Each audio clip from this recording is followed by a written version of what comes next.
So in Armenian culture, in the Caucasus Mountains and the highlands of Armenia, people are growing apricots, pomegranate, mulberry, and these fruits, are tended for thousands and thousands of years, right? You're selecting for a grower of those trees is selecting for a particular flavor in the apricot, and the next generation of tree might be imbued with like that flavor a little bit more potently.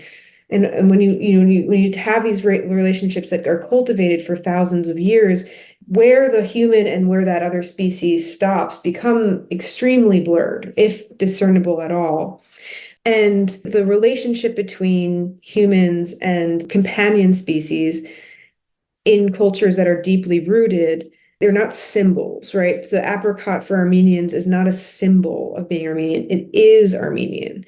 Similarly, the mountains in that area, we have a sculpture that is in Artsakh, which is an area that was unfortunately just entirely ethnically cleansed of the Armenian inhabitants this past September. In September 2023, 120,000 Armenians were ethnically cleansed from Artsakh, which is indigenous Armenian land, and it's sort of a continuation of the Armenian genocide.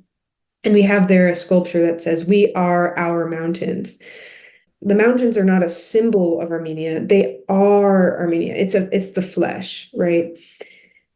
But when you have a culture that's been severed, that relationship is symbolic. When you have, for example, colonial Europeans establishing the redwood forest as a symbol for whiteness, it is just that. It's only a symbol. It's only in the eye of that beholder, right? It's not something felt in the flesh. It's not something that is legible if you go back at, in time, if you're looking at this in geologic time or on the scale of evolutionary occurrences. And this type of severance, I think, creates a type of institutional psychosis. When you lose that connection to the earth and you've created this immense distance between you and the other being both the organisms and the other species, other humans that you're trying to subjugate, you're capable of immense harm, right? And this is not to say that all indigenous cultures were always peaceful or anything like this. Of course, there's always been human conflict, but the scale of destruction, the scale of slaughter, right, that happens through colonialism, there's no parallel for that, right? And so you see institutional psychosis in, of course, the establishment of the Americas, settler colonial projects as well. And we're seeing it right now in the destruction of Gaza. And previously, Israel made it illegal to like forage particular plants that were, Palestinians had been foraging for thousands of years, because there was a way in which when you control the relationship with the earth, you are not just hurting the symbol of those people, but you're actually materially harming that you're harming them in a way that goes beyond symbolism, right? It's not just a symbol to be detached from the land that your family has lived in for thousands of years, or to be, restricted from using species and recipes that that are generational and ancestral. Those are you, right? Those are the flesh. And I think that's a very difficult concept for people to understand who have been detached from that.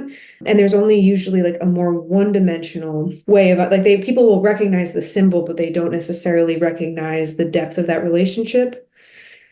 Dr. Robin Wall Kimmerer, in her book, she talks about an idea called like becoming indigenous to place. And she proposes this as something that people who are not indigenous to a particular area could perhaps consider.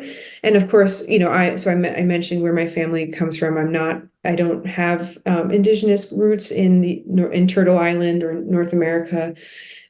So this is something that I think a lot about, and I wonder about as something like how viable of a pathway that is. And what she describes this practice as, becoming a steward, becoming materially invested in the well-being of the species around you and being deliberate about that consistently showing up for the species that you're in proximity with. And that's part of sort of the spirit of the sit spot practice as well. But I wonder about the capacity for this, like that practice. And I'm interested. I don't think there's an easy answer. I mean, I think like who gets to decide? What does that look like? But regardless, I do think that there's a need for some sort of reorienting for people who've been displaced, either through, even whether they are descendants of colonizers or they've been displaced through the transatlantic slave trade or through genocide, right? These are all different ways